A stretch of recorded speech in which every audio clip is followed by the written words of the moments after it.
Hello, thank you for tuning in for episode 3 of Penelope's Pocket Flosstube. I've written some notes this time and I've just been reminding myself of what I want to talk about and the order I want to talk about them in, because I've been winging it a bit up until now and I forget to say certain things, so hopefully this is going to help. In my Charleston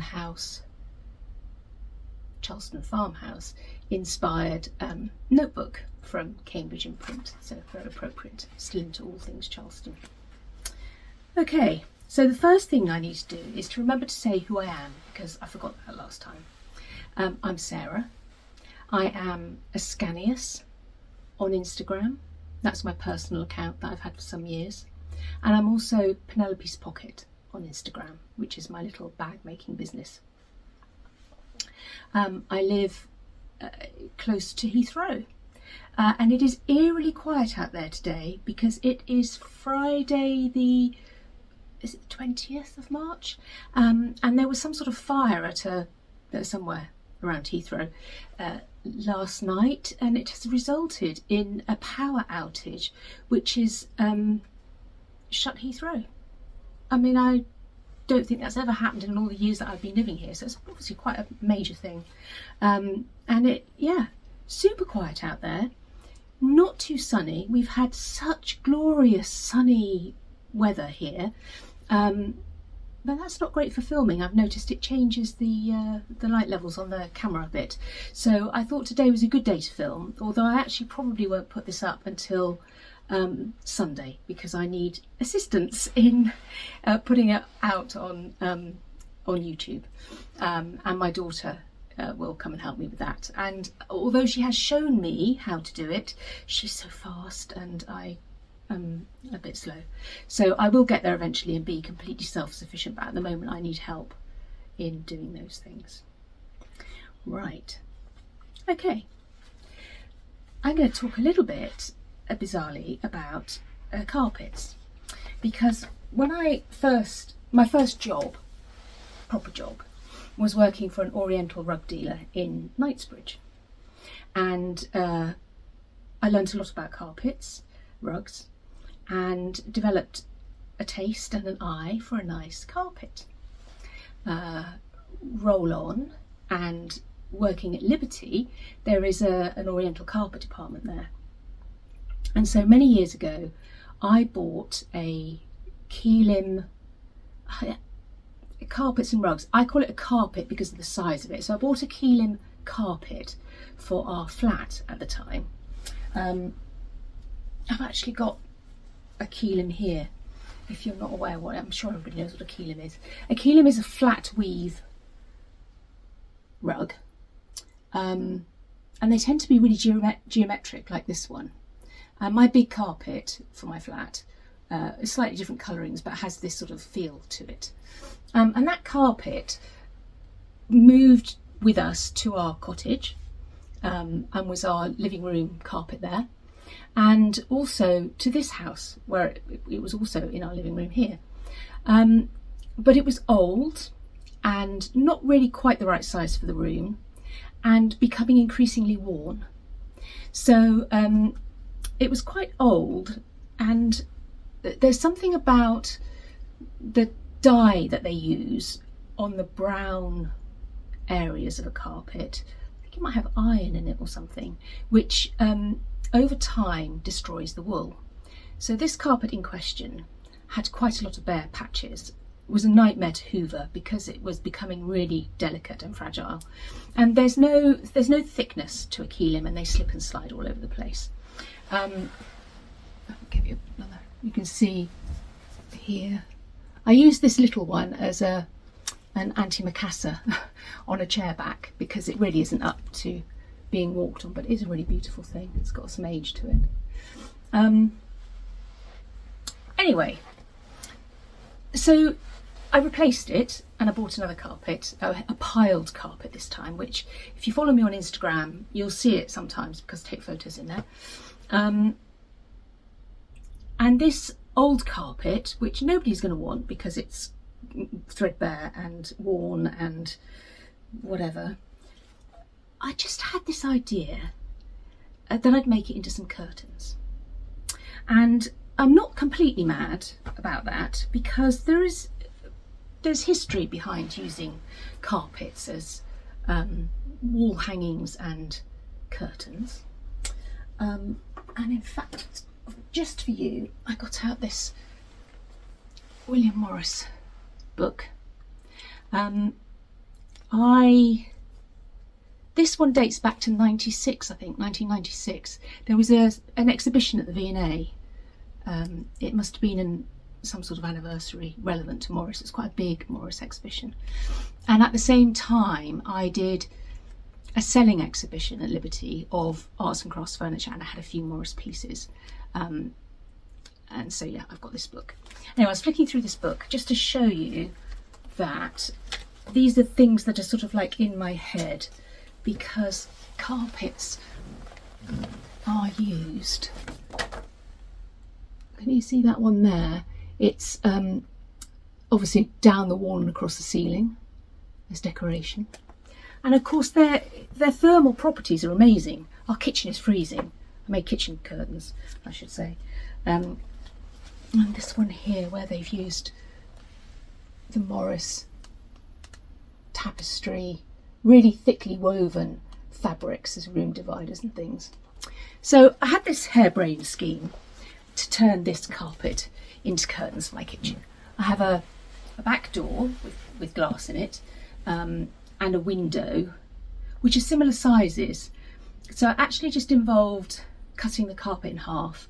I had to lengthen it a bit. I didn't want the tassels on it, so I took the tassels off, and I found a really lovely furnishing fabric to make it exactly the right size, and I think they look great. I lined them with a chintz fabric, so they look nice from the outside as well.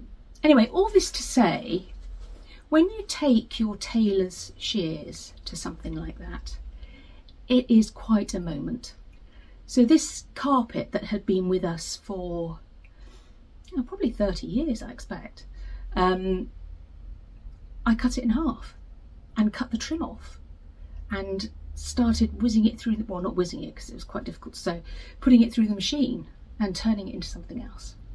But it was a success, and they're weird but wonderful, and I love them. So why have I told you all of that?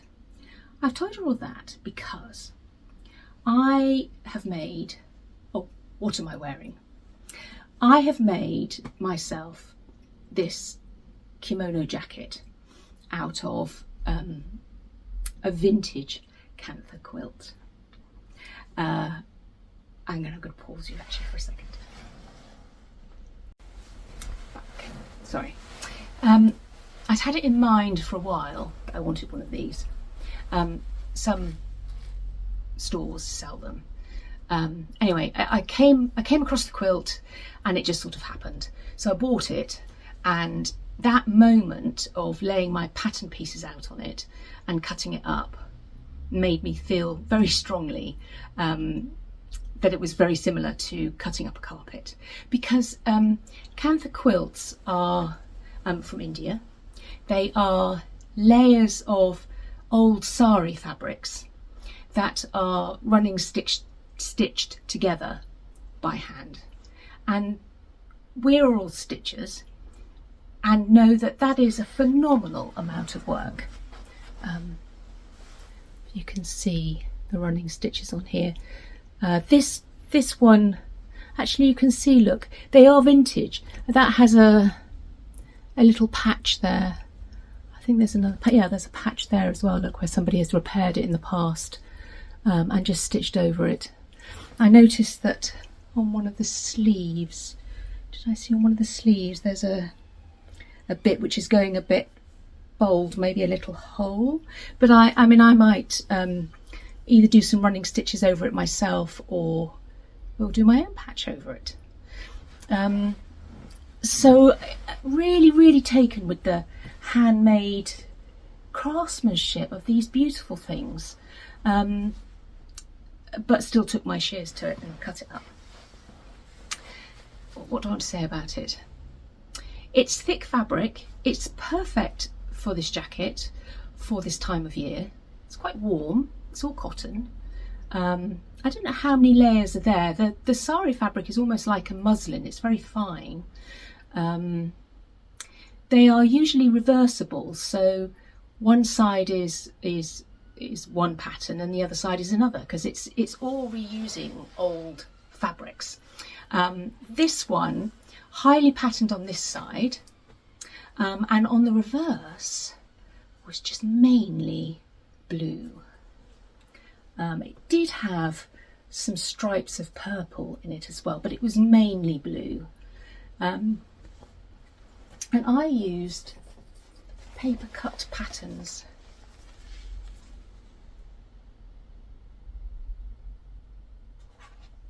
Kochi kimono. I have made this a couple of times before. It's a really easy pattern.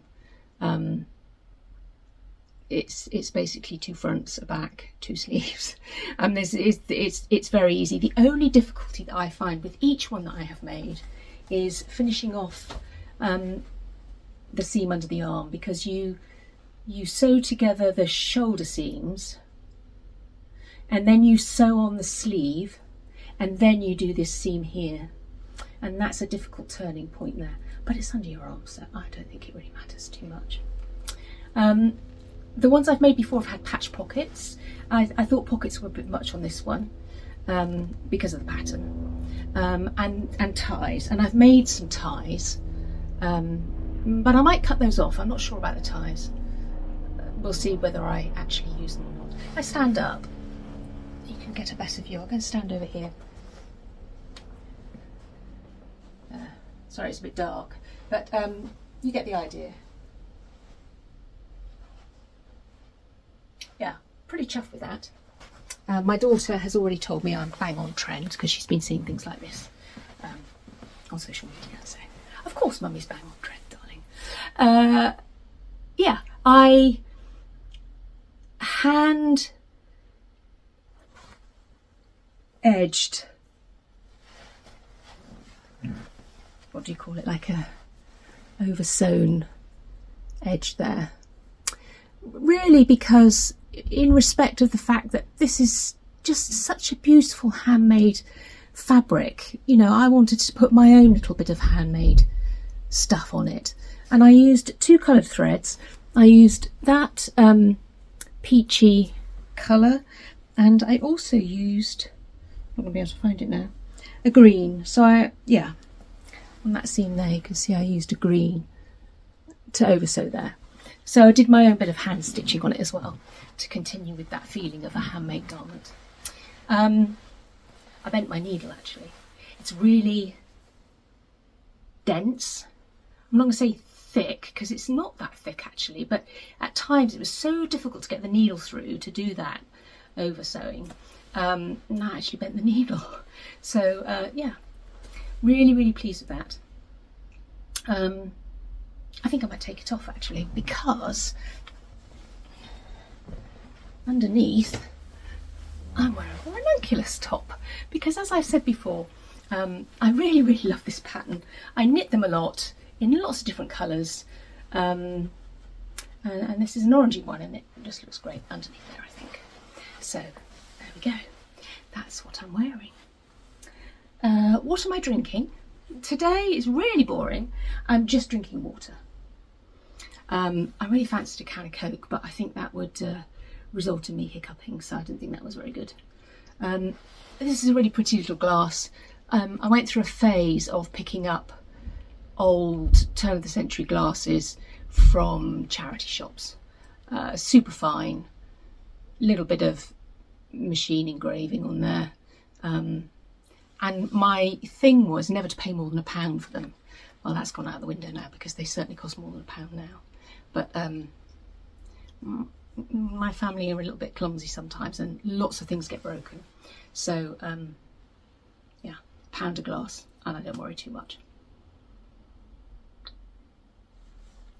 Right, let me check my notes because I'm doing notes this time.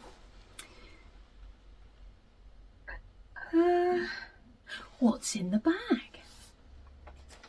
Okay, so I still have my white Gertrude bag, which is what I'm using. And I have a bag twin in New York, which seems really exciting and glamorous. So yeah, there we go. We'll go through it piece by piece, just like before. So we'll start off by saying the Book of Days is always in here. The Book of Days is always filled in. I have stickered it up recently, so there we go, Book of Days.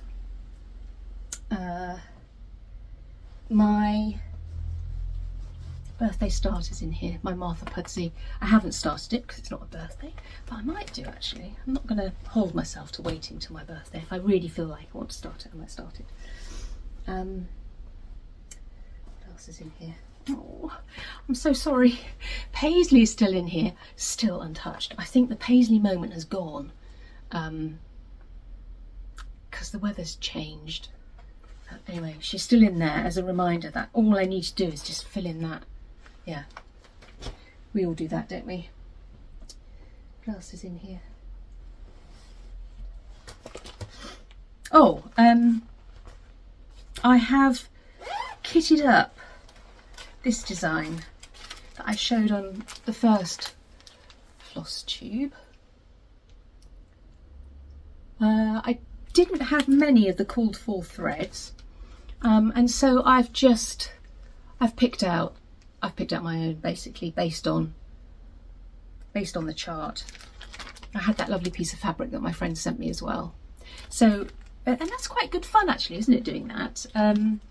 It took me quite a while to faff around with the threads, laying them out on the fabric, and yeah, but quite pleasurable actually. I quite enjoyed spending that time finding those threads and kitting that up, and so that's still in there because that's going to be a start at some stage.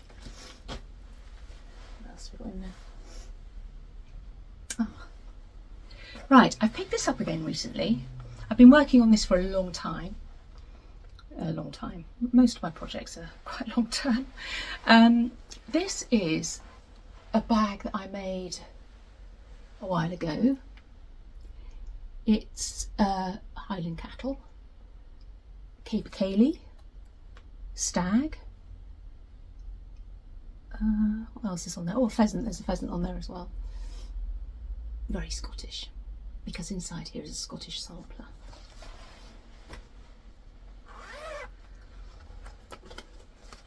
This is Jean Donaldson, 1826, from Cross Stitch Antiques, and I bought this as soon as I saw it. It was another one of those ones where I love it. I need to have it, so I did, and I started it straight away. And I've worked on it off and on. And here she is, so close to a finish. Sarah, let me come forward a bit.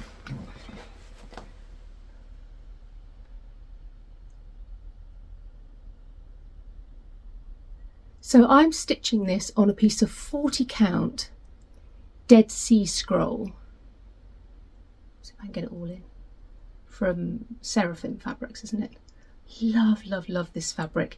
This is, I was talking last time about the mottling I didn't think suited Noelle Corbineau, but the mottling does suit this one, and it's such great mottling. It's all stitched in DMC.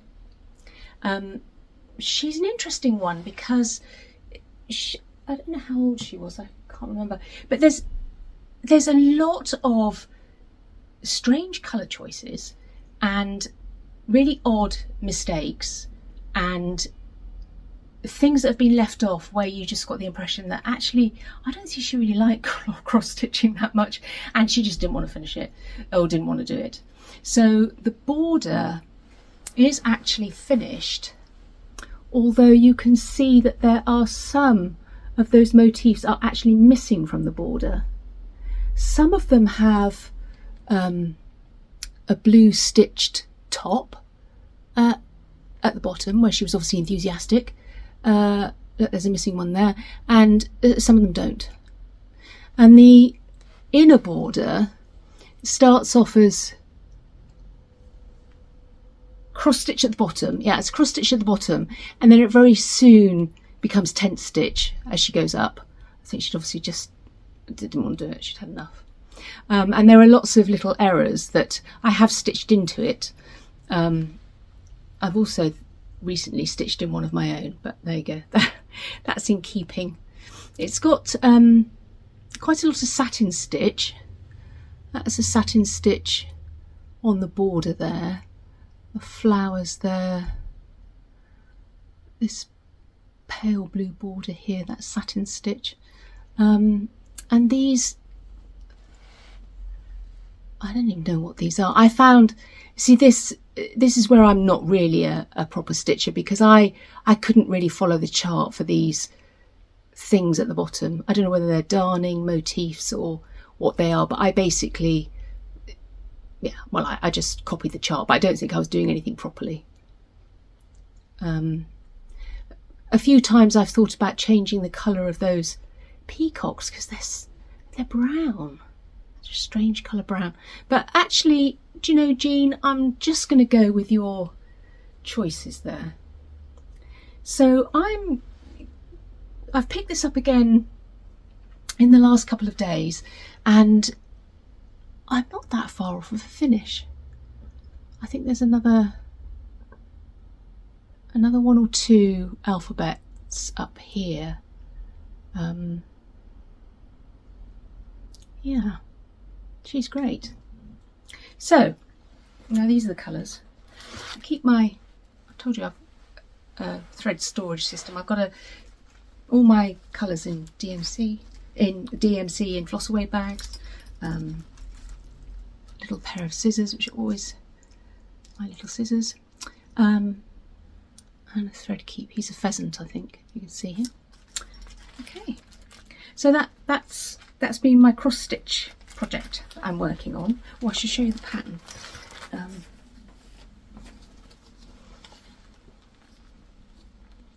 Jean Donaldson, 1826 cross stitch antiques. Really nice charts.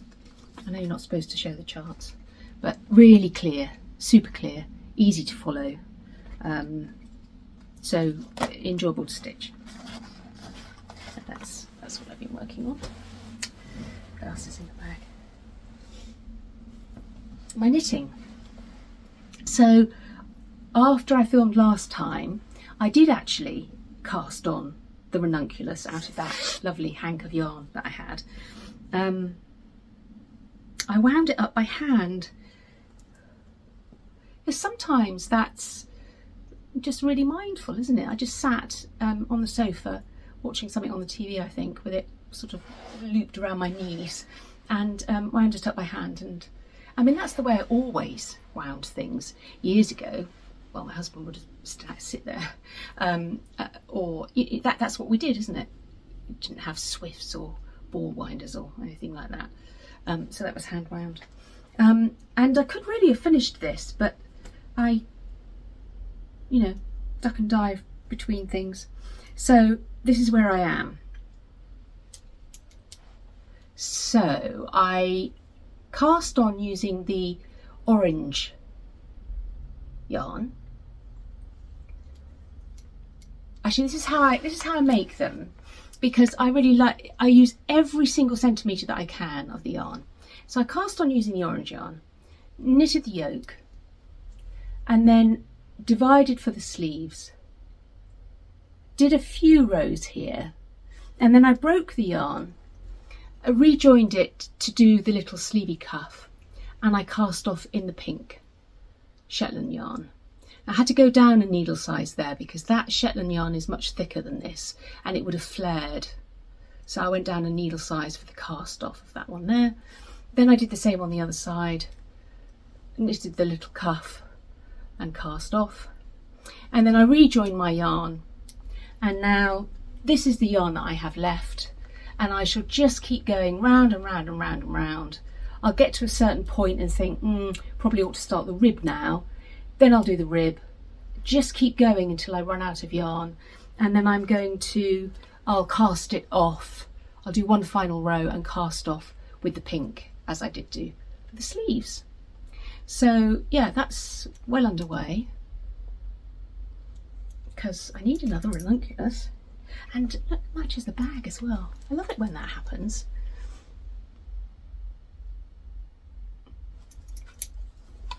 So that's the knitting that I've been working on. I've done a little bit on those socks that I showed last time, but not very much. Actually, a very small amount, and I think it might be in my handbag rather than in this bag, so I haven't got that with me. That's all the knitting that I've been doing. And that is an empty Gertrude bag. There we go. Right, what was I going to talk about next? What have I been buying? Well, I bought... Instagram has a lot to answer for. I see things, think, oh, that's nice. And then I research it and end up buying it.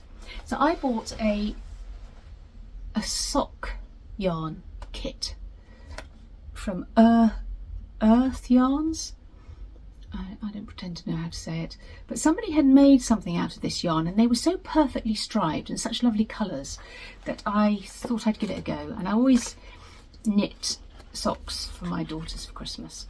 And one of them said to me this year, no more sparkly socks. I've got enough Christmas socks. I can't wear them all year round. And these are going to be full length. Never done full length socks before. And it comes, apparently there's a pattern that you can download. And it comes in 2 little balls, one for each foot, I suppose.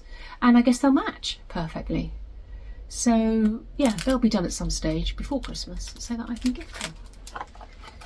I bought that. I also bought a project bag because I like lovely things and I think this is a lovely thing. So I'll show you. I bought this from a lady whose company is called Swarm and she's based in the Netherlands. I know that they sell her pouches at Loop in London, and I follow her on Instagram, and she did a post and I was sucked in, and I've stopped buying from Europe since Brexit because I thought that we were going to be clobbered with import duties, and in fact actually it's not even so much the import duties, it's the fee that the post office charge you for collecting the import duties that can make things just really expensive. So I've not been buying, and a friend of mine said to me, I'm not aware of that, Sarah. Anyway, I did have a look on the government website and it did say that you can buy from Europe up to a certain amount without getting import duties. So I jumped in and I ordered it, and it did arrive and I didn't have to pay anything. Sorry, I think this is, I know you don't want to see me blowing my nose, but I have a runny nose. I think it's all part of the chemotherapy. Anyway, enough talking. Here it is. Completely different to some things that I make. Came beautifully boxed and wrapped. And it's dahlias, isn't it? In a blue vase. I think these are paintings in her collection, or paintings that she's done, oil paintings, and she has it printed onto a canvas fabric. A nice zip, and then she puts these Dutch waxed print. In fact, her seal is her trademark is a wax seal there on the inside. So just a really beautiful thing. Same on both sides. I don't know what I'll use it for. I won't necessarily actually use it for a knitting project. I might actually just use it as like almost like a little clutch bag, I suppose. It's a lovely thing. It's very well made, and that, you know, that's important, isn't it? That's important to me anyway. So I bought that. I've dipped my toe into buying things from Europe, so maybe I'll be tempted by something else. Now, what else have I been buying? If you live in the UK, this is a big clue. Because, yes, I did. I ordered some charts. And I know I said I wasn't going to. But there were a few things actually that contributed to me buying them, as well as wanting them. And the main thing was that, well, let me show you what I bought. You will not be surprised that I did get Lily. So I bought Lily. And there she is. I said that this could tip me over the edge. What really tipped me over the edge, and I thought, that's it, I really, really need that pattern, was this one. A parlour pincushion from Needlework Press. Now, I saw Trisha, I don't know if you're watching me, Trisha, but hello if you are. I saw you stitch this. I think it was a retreat piece, wasn't it, some time ago, and then your amazing daughter turned it into that beautiful bag. I loved it. Love this pattern. But then Cindy, I don't know if you're watching, Cindy, but if you are, hello. When you showed that, your version on the pink background, I mean, that was it really, because that was about the time it was released, and yeah, I thought I just got to do that. So I didn't do any market pre-orders, but on the Peakside Needlework website, I was refreshing that page, going back to it, waiting for this to be listed. And as soon as it appeared, I had sort of like, you know, like that adrenaline rush where you're like, oh, I've got to have it. It was crazy. So I bought it, and then obviously I got Lily as well. I also bought the Joy thread pack.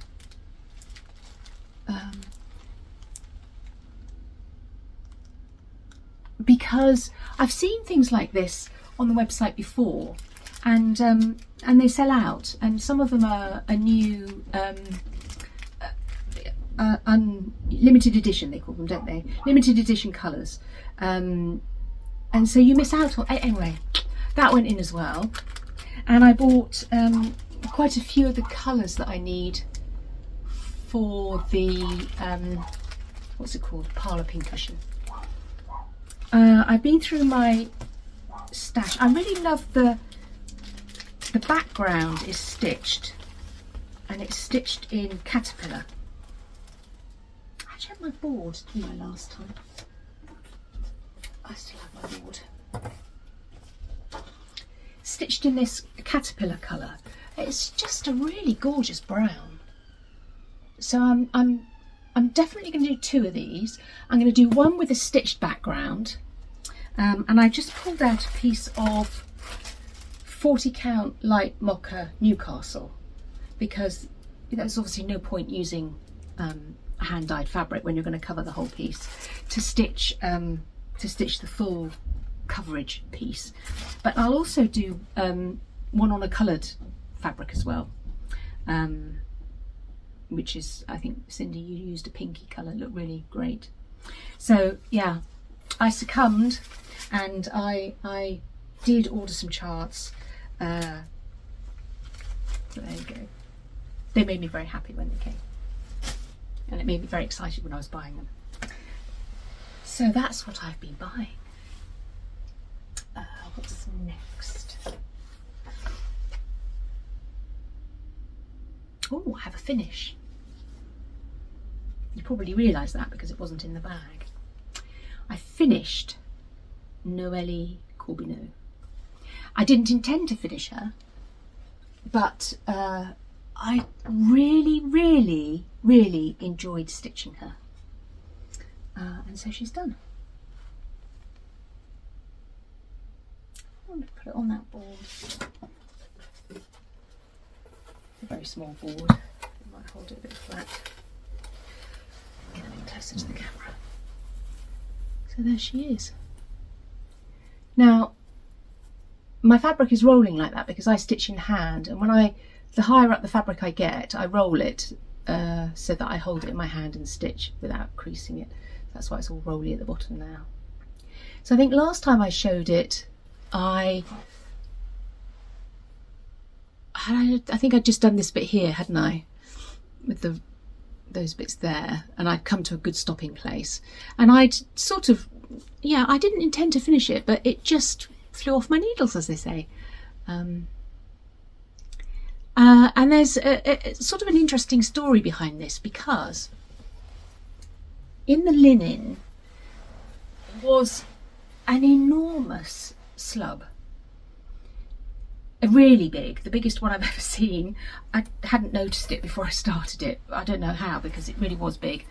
And I was sort of stitching around it, thinking it might not actually need stitching over, because I don't think you could actually stitch over it. It was just like this big massive fibre. Anyway, I showed it to my husband and I said, look at this, you know, this enormous slab of linen here. I don't know what I'm going to do here. And he said something about, well, you'll have to disguise it in some way, because I'd just been thinking, how am I going to stitch over it? And that triggered a thought process in my brain, because rolling right back to the mid 1700s, when English porcelain manufacturing was sort of beginning, we were trying to copy the Chinese with their super fine porcelain. We only really had earthenware, and it's a chemical process to make porcelain. But in those very early days of the English factories, there were lots of imperfections on the things that they produced, and they would hide the imperfections by painting over a little flower, a leaf, a bug. And so, in fact, I'm lucky enough to own this. This inherited, I didn't buy it. It's old. I think it probably is 1750-ish. I don't have the saucer or anything, just got the cup. But this is what I mean. They did like little, you know, the painting was done afterwards, and any sort of blemishes on the in the porcelain would be hidden by a bit of decoration. So I stitched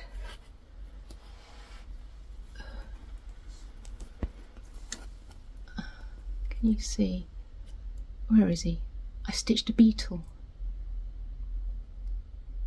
I don't know how clear that is going to be.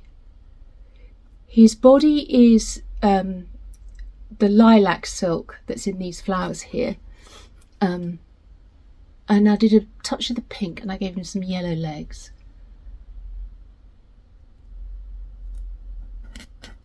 He's just, and that is the size of the slub. The beetle's body is how big the slub was.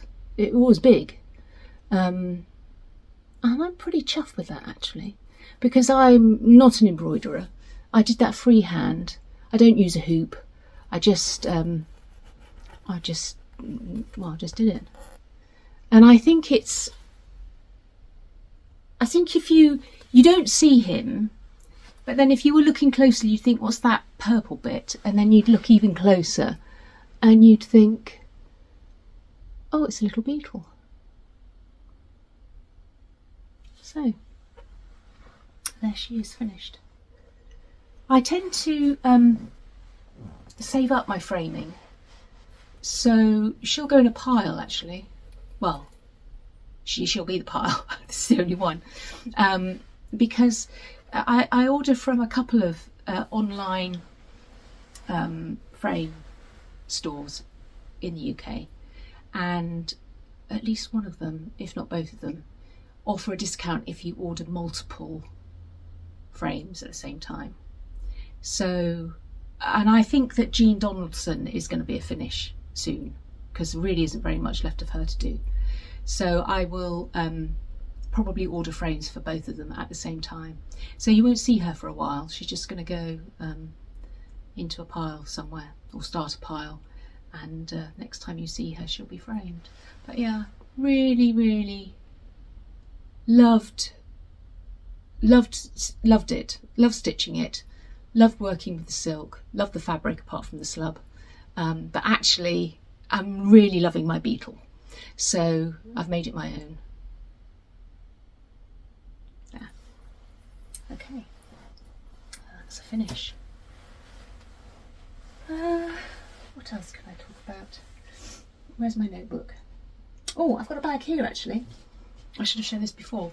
I didn't talk about this bag last time. This is a bag that I made a long time ago, before I started Penelope's Pocket.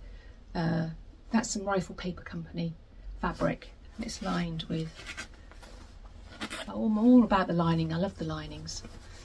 And I caked up my Yarn Lab yarn for that. I showed it last time. I'll show you again. For this Lola pullover. I haven't done the tension square yet. There's a lot of thought that goes into starting a knitting project, because you want it to fit you, basically. So you do have to do the maths, you have to do the swatching and measuring to make sure that the thing that you're going to knit is actually going to fit you. But that's what they look like caked up, and I did use a Swift and a ball winder to do those last night. And this is the silk mohair that arrived, that I had ordered last time, that I'm going to hold with it to hopefully get gauge. Yeah,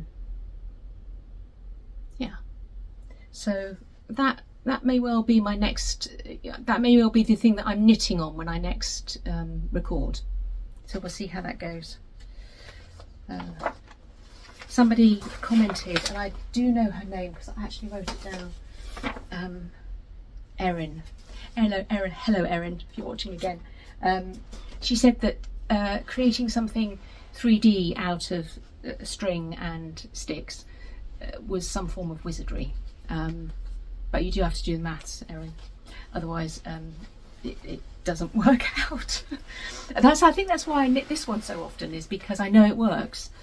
So there's no, oh, I finished it and it doesn't fit, or I don't like it. Right, so that's that bag.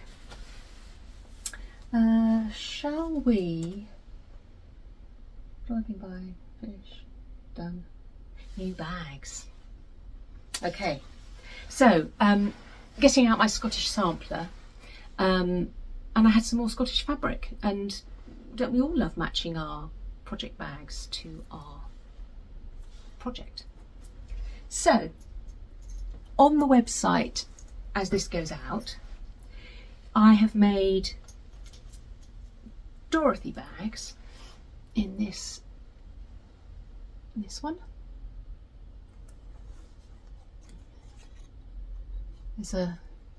This one has a rusty coloured zip and a green wool tassel, and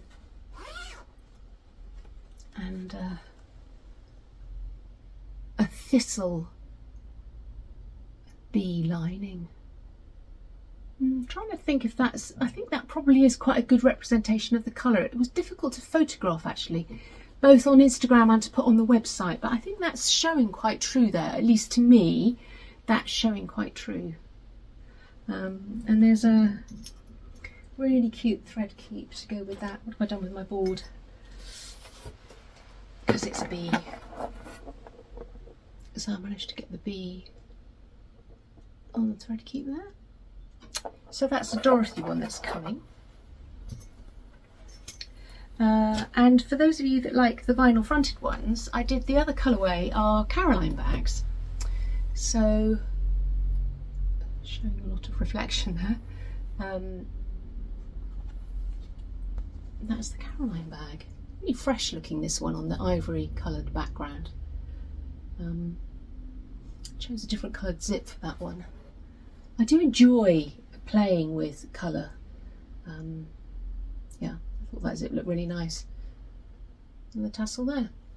And that also has obviously a thread keep. And it's exactly the same. I've got lots of this fabric left over, so there's plenty to be able to, for everybody to be able to have a bee if they want one. There we go. That's that.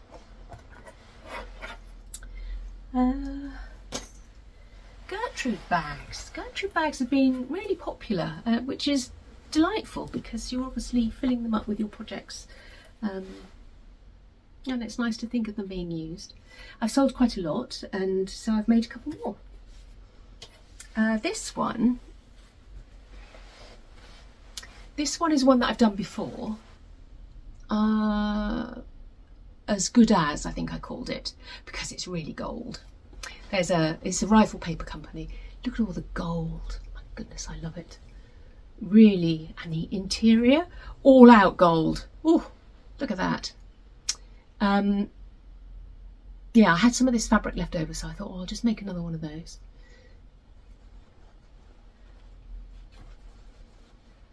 So that's only one of those actually, but that's coming. That will be on the website now. It's mistletoe. So I guess it's Christmas. It's not really Christmassy, is it? It's just gorgeous with the shiny lining. So that one's coming. Well, it will be on there by the time you see this. And then I want to do something different. So I found a different canvas. It's not Rifle Paper Company this time. It's another company. And I couldn't resist this one. And so I've made a couple, and I hope you like it too. Meet Teddy. Here he is. Yeah, really like him. So potentially not quite as thick as the Rifle Paper Company canvas, but it is still a canvas weight. So there he is in all his glory. Little eyes. He looks shifty, doesn't he? I was going to say he's looking at you, but actually he's not looking at you. He's not making eye contact. I think he's done something naughty, or he's feeling shy. I don't know. And a really gorgeous lining. I love the linings. This is a really beautiful magenta colour, which I think picks out the colour of his ears. You get that nice lining inside. So yeah, a couple of those also listed on the website for all your stitching projects. And then finally, what's coming is something new.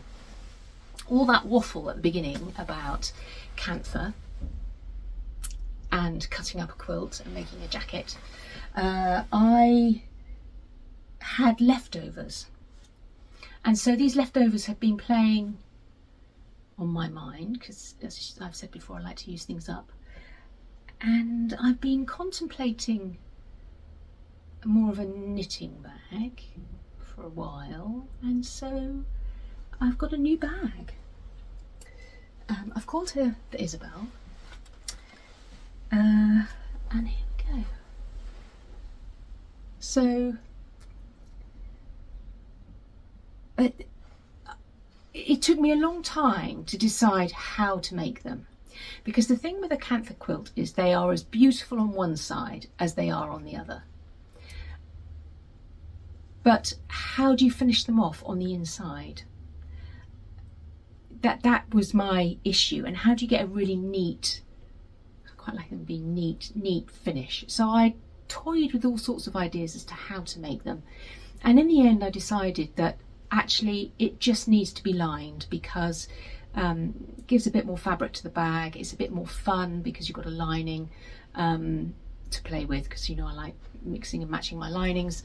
And so yeah, it's a lined bag, and you will appreciate the line, because you would think, why has she used that lining?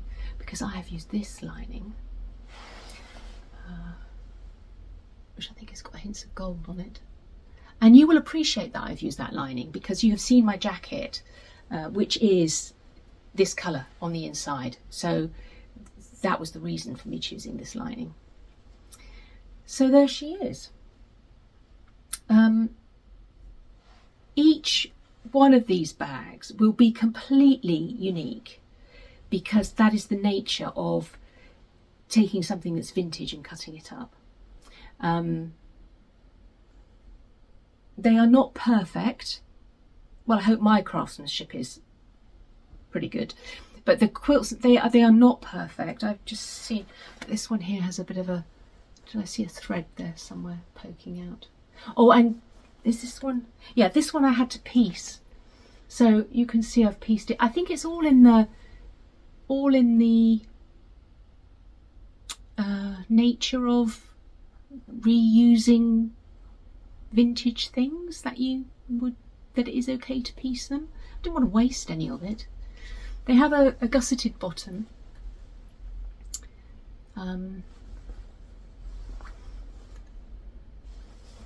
They're fully lined. Oh, you can see that I used a bit of that fabric that was is the lining for my white Gertrude bag. I thought that was quite fun. And you can drawstring them shut. As far as size goes, I looked at project bags that I have, that I like, that I use a lot, and really sort of rolled with that size. I think it's quite a usable knitting project size. Actually, it doesn't have to be knitting, does it?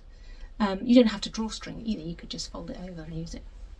I mean, I personally think they're really lovely. I did a lot of research into cord, most of which seemed to be polyester, and I found this cord. It's not even called cord because I think it's used for macrame. I don't know how I stumbled over it, but it's I think it's recycled cotton. Might have a little tiny bit of polyester in it, but it's mainly recycled cotton. And you could get it in lots of different colours. And so I actually really like the cord. And this was my mum's idea actually. She said, oh, you could fray out the ends and they could be like tassely if you're using macrame cord. And so I have, because you know I love a tassel, so I have cut those quite long and frayed them out, so they are almost like built-in tassels. But you could cut that off if you're not like me and you don't like a tassel. I'm selling them by number, so this one is number 2. So that, because I think it's going to be very difficult, it could be difficult for me to make sure you get the one that you buy. That makes sense. So I've put these swing tickets on with the number on it so that I don't make any mistakes when I send out bags. So that's number 2. And this one is number 1. So you see it's different. The way it's done is different. But actually one of them, on one of them I pieced the lining because I wanted to use this blue. I don't want anybody to think that I haven't. So this one, yeah, this one. So this is number 2. So you can see there's I don't know if you can see actually because there's a seam there. It doesn't affect the bag at all. So that has a pieced lining. And this is the one as well, isn't it, where I put a piece across the back there. This one does not have a pieced lining. And this is number 1. This one is very, very slightly different because I made the gusset at the bottom. This was number 1, this is the first one I made. I made the gusset at the bottom this side and I decided that I preferred it slightly bigger. But we're talking, it's such a small amount. I don't think it makes, I thought it might make a difference to the size of the bag, height wise, but it's so small that I don't think it does actually. They seem to be pretty much the same. They are pretty much the same. But as I said, each one is unique. And and I'm quite excited about them. I have already bought another quilt that I shall be taking my tailor's shears to between this episode and the next, and it is a super interesting one because it's quite wild, bright on one side and very subtle on the other. And so I've also got some lining fabrics. I've got quite a bright lining fabric and a more subtle lining fabric. So I will really enjoy playing around. I might do bright and subtle, which is how the actual quilt is, or I might do bright and bright, and I might do the subtle side and bright, or subtle and subtle. So there'll be a lot more, because obviously I made a jacket out of this one as well. So there'll be a lot more next time, and I will play around with those colours a bit more. I also bought some fabric for these casing bits at the top, which is a brown and white dot. So that they might all have brown and white dot casings on them, because I quite like the idea of that being a feature. Anyway, so more of these are coming. These will be on the website now, and I hope you like them, because I've put work into them, but really it's all about that. It's all about that hand stitching, isn't it? You know, they're speechless, really. Oh, that one there's got a big thing on it. Look. So yeah, they're not perfect. They genuinely are vintage quilts, but you can do your own repairs on them. I think I said on my jacket, you know, I think there's a little hole that I might have a go at repairing myself. So that's the website update that will be there now. Thank you to everyone who bought last time. I sold everything that I showed last time. I've got quite a lot of new customers, which is lovely. I mean, I've got my regular customers who bought many bags from me over the years, and I obviously have made friends with lots of them as well. I'm very grateful to them, but it's nice to have new people buying things as well, finding me. So thank you. Okay, what's next? See, I'm using my book. Past finishes. So this one is from the diorama, because I did say that I would try and show something from the diorama every episode, and it's also for Moira. Hello Moira, who asked if I could show it. So I said, well, why not? And here we go. This is Horse Country Holiday. Artful offerings, isn't it? And there's a story behind this one, which is a bit sad, really, I suppose. So this is also a story for, did you write your name down? Wendy. Wendy, who commented that when she saw Una last week, they just lost their schnauzer.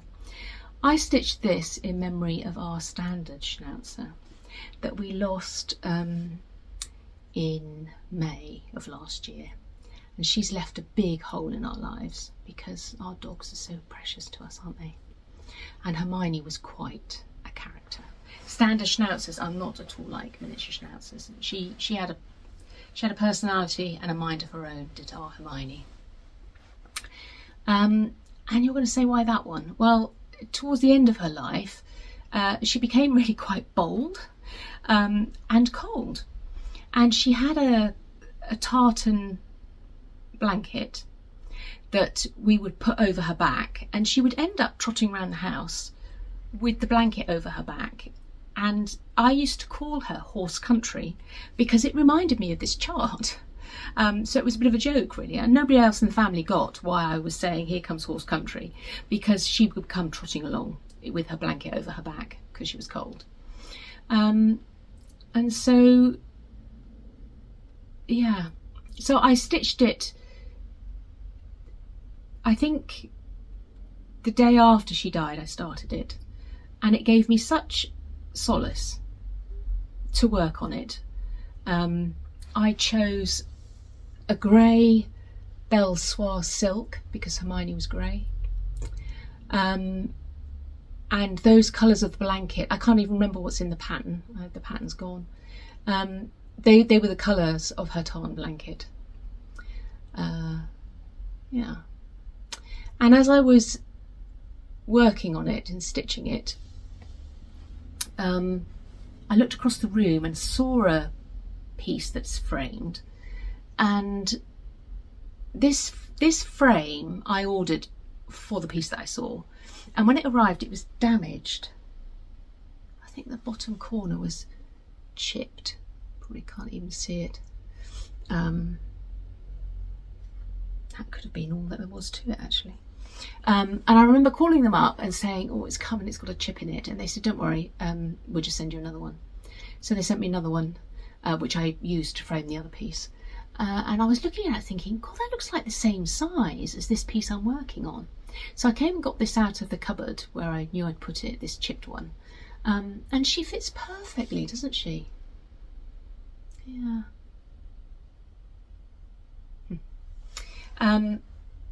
Hermione died the day before I was told I had breast cancer. And I remember saying to the surgeon that told me, but my dog's just died. Like, this can't be happening as well, because like this is the worst thing that can happen, is losing your pet. Anyway, there we go, horse country holiday. Yesterday I was putting away some of my winter cross stitching bits and getting out the spring bits. So I've got another pass finished to show, and it's actually one of my favourites because it's just so bonkers.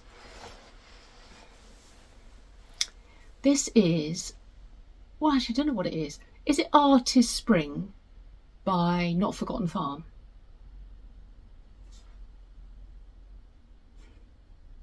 Because nothing says spring like a giant ninja star wielding rabbit in frilly bloomers. So I stitched her in, she's dated actually on the back, 2021. And funnily enough, that's the same fabric that I used to back the blue tip thing that I showed last week. And also, funnily enough, it has that ruched ribbon trim. That's the only time I've ever done that, other than Anne Rudolph. But doesn't it suit her? Because she is bonkers. I put my initials over 1 on her pocket. I think I probably picked my own DMCs for most of it. The dress is an over-dyed thread. I actually cannot remember now what it was, but I know that it used a full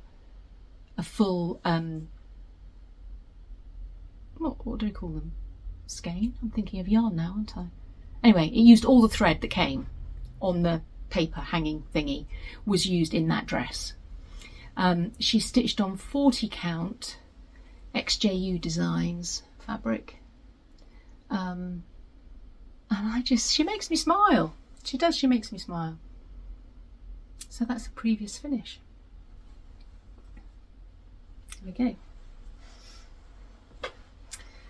And one last thing is old stuff.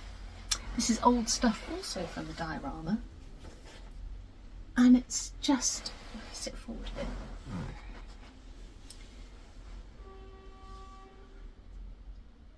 Isn't he great? So this old stuff is my old stuff from when I was a child. She's a stick pin. I mean, what date is that going to be? Am I bored?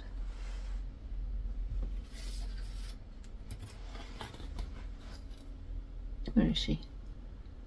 I mean, early 70s?